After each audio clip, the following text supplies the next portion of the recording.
صلوا على النبي. قلت النهارده بقى ايه، اكنس الشقه، اشيل فرشه الشقه كلها وهكنس.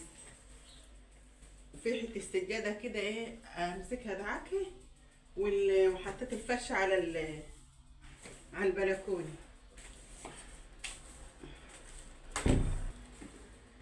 احنا النهارده بقى عشان الدنيا شتاء، اما نلاقي الشمس طالعه كده وحلوه، الواحد يطلع الفرشه ويكنس الارضيه عشان تبقى متحمصه كده، عشان الاولاد الصغيرين، عشان الاطفال الصغيره تبقى الفرشه حلوه ومتحمصه في الشمس، وتبقى شقتك حلوه كده وجميل. مثلا السجاده وشها تغسليه، حاجه تنك حطها على الشمس، في الشمس كده في البلكونه تبقى جميل. الشمس حلوه عامه لكل حاجه. حطيت الفرشه اهي في الشمس تتحمص، انا فطت، والحته اللي الاقيها وحشه احطها حتى في الحمام واغسلها.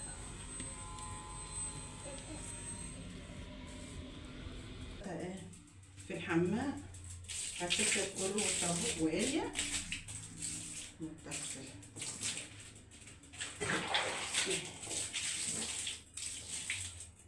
تغسلها حته، لو ان الحمام ضيق بس قلت انزل فين واطلع، اغسلها في الحمام وخلاص.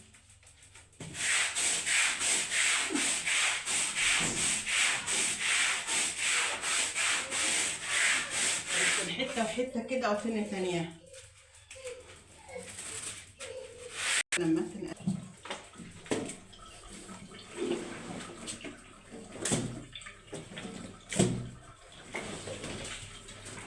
عشان الحمام ضيق، الحمام ضيق، الواحد لازم يغسل حته.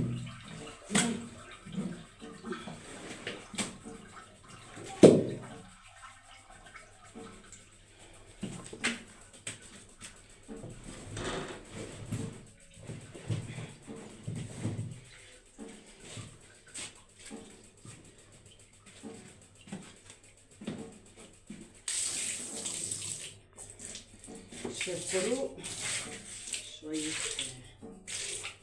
فريق.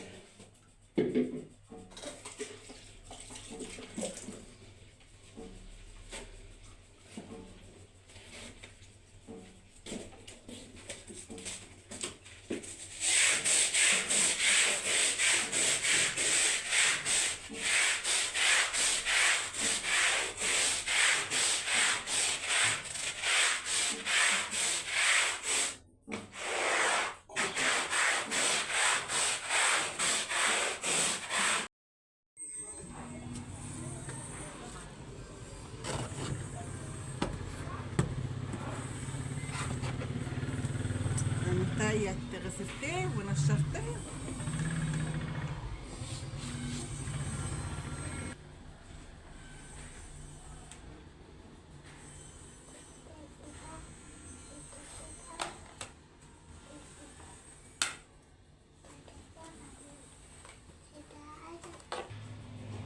فرشت الستاره اهي، الانتريه، وجت ايه داخله على الصاله، جت كنستها وفرشتها هي.